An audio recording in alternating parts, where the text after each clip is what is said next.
peut commencer? Ok, eh bien bonjour à tous. Bonjour à tous. J'espère que vous m'entendez bien, ça a l'air. Oui, ok, super. Alors on va démarrer. On va démarrer avec une question. Quand la batterie devient l'outil auquel on ne pense jamais. Alors c'est un titre un petit peu provocateur, mais on va voir dans le détail pourquoi on fait le lien entre la batterie, l'énergie management et surtout quel gain on peut extraire du pilotage d'une batterie pour un bâtiment. Premièrement, une petite slide de contexte très macro, mais juste pour poser un peu le décor. On est dans un contexte dans lequel on fait de l'efficacité énergétique au sens large, donc les bâtiments, les consommateurs d'électricité et d'énergie un peu plus globalement font des économies d'énergie en optimisant leur consommation. On a en parallèle une tendance d'électrification des usages, en particulier le transport et le chauffage. On remplace des systèmes de chauffage à gaz par des pompes à chaleur, on remplace des véhicules thermiques par des véhicules électriques, quels qu'ils soient. Et ces deux phénomènes amplifient l'effet des deux pics journaliers, parce que les chauffages démarrent le matin, au même titre que les véhicules qu'on charge en arrivant au bureau ou à la maison, et même chose le soir. En parallèle de ça, on cherche à l'échelle européenne à décarboner le mix électrique. Décarboner, ça veut dire quoi en grosse masse? Ça veut dire on remplace de l'énergie fossile par de l'électricité bas carbone. L'électricité bas carbone aujourd'hui, ça vient essentiellement des ENR, du photovoltaïque ou de l'éolien. Et ces ENR, elles sont pas pilotables. Et en particulier le photovoltaïque nous crée une abondance d'électricité en milieu de journée, en particulier l'été, mais tout de même en milieu de journée toute l'année. Ce phénomène amplifie le creux du milieu de journée que vous voyez sur la courbe, qui est une courbe qui représente globalement l'évolution du prix du spot. Donc c'est très moyenné, mais c'est globalement le prix du spot. Et c'est une courbe qu'on appelle aussi, qu'on appelle aussi la courbe en canard. Alors on ne voit pas tout à fait le canard, mais l'idée c'est, je ne sais pas si vous connaissez ce concept, mais la courbe représente le ventre du canard. Plus il y a de photovoltaïque et plus on électrifie le chauffage et la mobilité, plus le canard est gros et donc plus le creux du milieu de journée est prononcé. Et donc l'écart entre le pic du soir et le pic du matin et le creux du milieu de journée est important. Plus on a cet effet, plus on a besoin de flexibilité pour faire en sorte que le réseau soutienne ces tendances, l'électrification, l'arrivée massive d'ENR. Une fois qu'on a posé le décor, on revient à notre bâtiment alors plutôt tertiaire, pour ce qui concerne Efficia en particulier. On est plutôt des spécialistes du pilotage des bâtiments tertiaires, donc des bâtiments qui ont une activité relativement discontinue, qui fonctionnent plutôt la journée et moins la nuit. Un bâtiment non piloté a une courbe de charge pas tout à fait maîtrisée en général. Et donc des consommations qui sont à votre gauche, qui sont erratiques, où on éteint quand on a le temps, on module plus ou moins bien avec des réflexes et parfois des erreurs humaines. Et puis quand on a un bâtiment piloté, donc avec une GTB, un Energy Manager, etc., on a une courbe qui ressemble plutôt à celle de droite, où on a une pente très marquée le matin, où on démarre le chauffage quand il faut, les éclairages quand on en a besoin, etc. Donc au moment où le site passe de inoccupé à occupé, voilà, les premiers occupants arrivent. En milieu de journée, on a généralement un creux parce qu'on a bien chauffé ou bien refroidi et on a moins besoin de CVC en milieu de journée. Puis on a moins besoin également d'éclairage parce qu'on peut profiter d'éclairage naturel. Donc généralement, on a un creux en milieu de journée et puis on a de nouveau un pic le soir parce qu'il faut réallumer la lumière, on a moins d'apport extérieur, etc. Et en fait, pas de bol, cette courbe, elle ressemble exactement au prix du spot qu'on a vu juste avant. Donc en fait, notre bâtiment bien piloté, il a optimisé ses consommations, il a fait baisser son niveau de consommation en kilowattheure, mais il se retrouve à payer cher quand il a besoin de beaucoup d'électricité. Donc pas de bol, ça correspond globalement au prix du spot. Donc comment on fait pour optimiser ça, pour décorréler ces courbes? Alors on fait, sans batterie jusqu'à présent, de la flexibilité, c'est-à-dire on déplace des consommations pour s'éviter les deux pics du début et de fin de journée sur notre bâtiment. Donc qu'est-ce qu'on peut déplacer? On peut déplacer la CVC, on peut utiliser l'inertie thermique du bâtiment, on va chauffer un peu en avance, on va arrêter de chauffer ou moins chauffer pendant la matinée ou le soir. Donc ça, on peut déplacer de 2-3 heures, généralement c'est possible. Tout dépend de l'inertie thermique du bâtiment, sa capacité à garder ou pas la chaleur ou la fraîcheur, mais globalement c'est possible sur 2-3 heures. On déplace évidemment l'eau chaude sanitaire, on peut déplacer aussi la modulation des chargeurs de véhicules. Que ce soit des chargeurs dans une plateforme logistique, mais évidemment les voitures, les trottinettes ou que sais-je, toute la mobilité, tout ça, on peut déplacer pour éviter de charger à 8 heures du matin ou à 18 heures le soir. Et puis, en fonction des spécificités des activités du bâtiment, on peut chercher d'autres idées de ce qui est déplaçable. Donc ça, c'est premièrement. Et puis, on a toujours notre pression, c'est rappelé sur ce schéma, la pression du photovoltaïque qui arrive en masse sur le réseau, qui plus il y a de photovoltaïque, plus le creux de la journée, du milieu de journée, baisse. Donc si vous vous souvenez de la courbe d'avant, la bleue, on peut la transformer, c'est conceptuel mais ça explique bien le sujet, on la transforme en celle-là, la courbe verte, qui est un peu plus aplanie, où on a moins ces pics de début et de fin de journée. Ça, c'est sans batterie.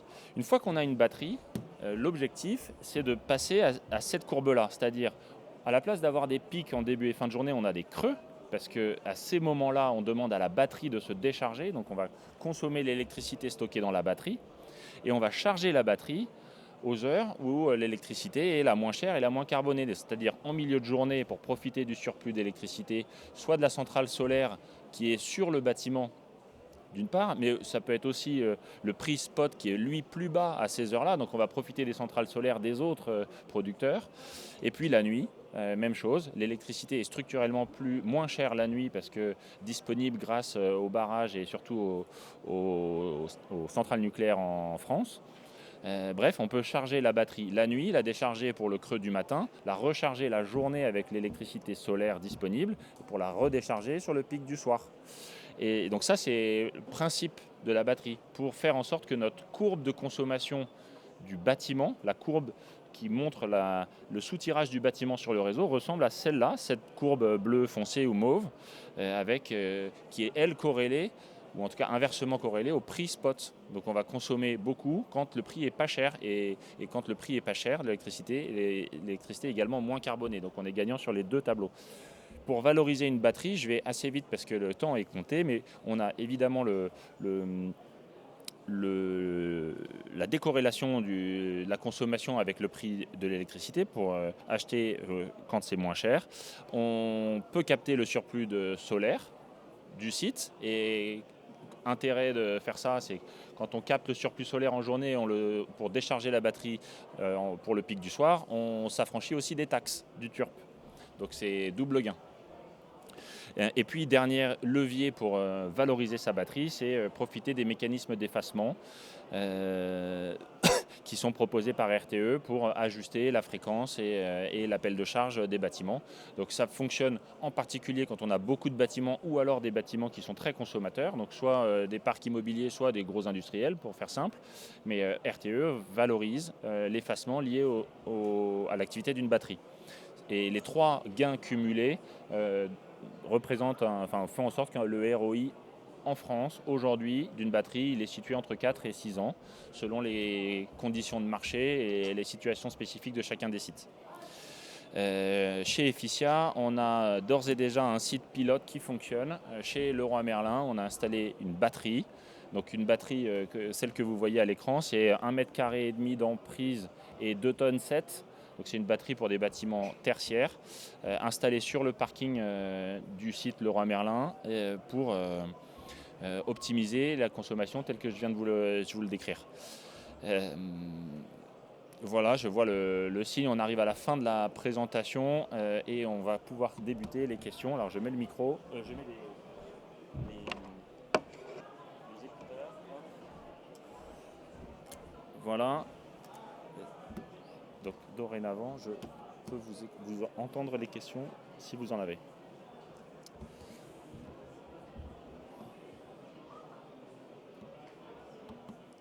Oui, allez-y de devant. Ah oui, on a besoin d'un micro.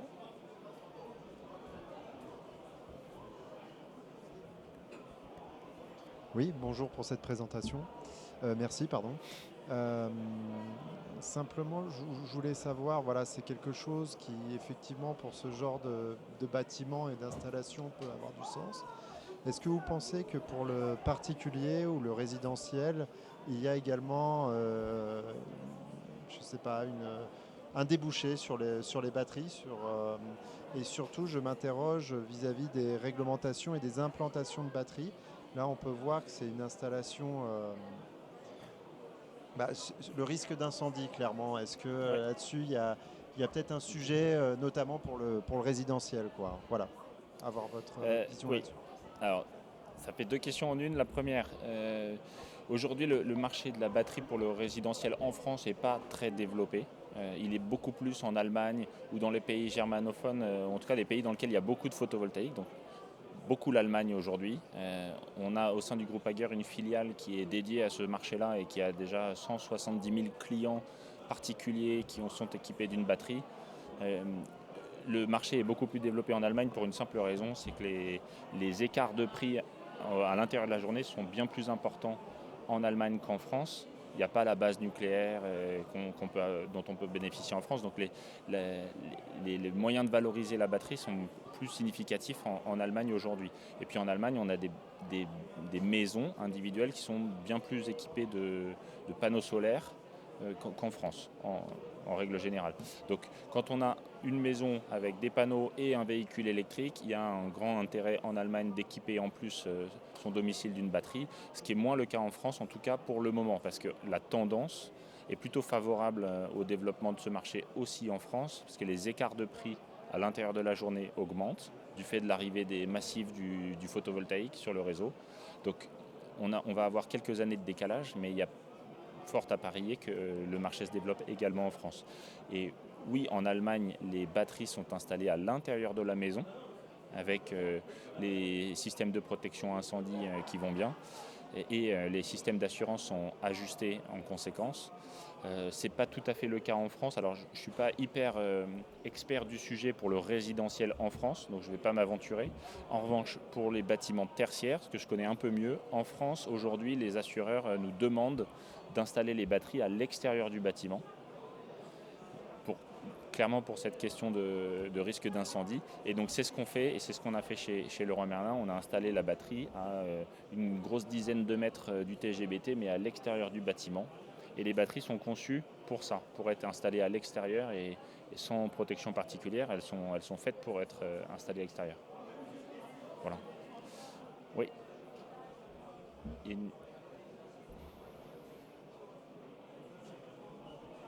Oui, bonjour. Euh, Là, dans le code d'usage de Leroy Merlin, là, vous utilisez tous les services que vous affichez en Oui. même temps ou Oui. c'est ce que vous pouvez utiliser? Oui, c'est clairement un cumul de ces optimisations qui génèrent le ROI dont j'ai parlé, là, qui est situé entre 4 et 6 ans. C'est bien le cumul. Et en fait, on a un automate qui arbitre sur le levier à activer cycle par cycle. Donc on fait 2 cycles par jour. Cycle, c'est charge-décharge. Donc 2 cycles par jour. On charge la nuit, on décharge le matin, on recharge la journée et on décharge le soir. 2 cycles par jour. En revanche, les heures exactes de charge et décharge, et puis la puissance, sont arbitrées jour après jour en fonction des opportunités du prix spot et puis des opportunités d'effacement. Et vous arrivez à faire de la réserve secondaire sur un compteur en autoconsommation? Alors oui, parce qu'on parle d'un parc.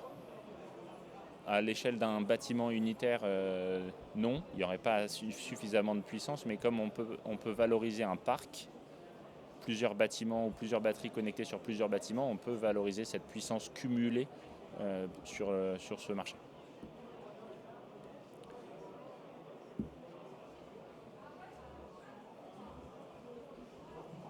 Bonjour. Je voulais juste savoir, est-ce que Efficia posait également les batteries ou est-ce que c'est vous qui vous occupez de la pose des batteries? Oui. D'accord. Vous voyez, on propose une prestation clé en main. Alors, nous, on est d'abord des pilotes. Ouais. On installe aussi, notre cœur de métier, c'est aussi d'installer des GTB, systèmes de gestion technique du bâtiment.